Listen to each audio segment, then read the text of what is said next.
শুভ নববর্ষ এবং সকল বাচ্চাদেরকে এবং আমার কোমলমতির বাচ্চাদেরকে নববর্ষের শুভেচ্ছা।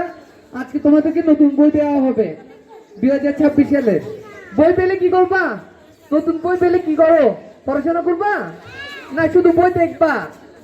পড়াশোনা করতে হবে। বছরের প্রথম দিন বই দিব, বইগুলো নিয়ে কি করবা বাসায়? আজকে থেকে পড়াশোনা শুরু হয়েছে তোমাদের, তো বই দিব আজকে। আজকে থেকে পড়াশোনা শুরু করবা এবং প্রতিদিন ক্লাসে আসবা। প্রতিদিন ক্লাসে আসবা তো? ঠিক আছে, আসবা?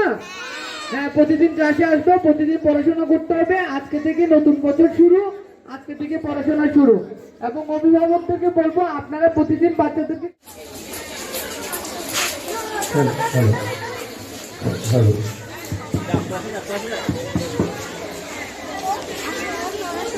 এখানে কাজ করতে যান।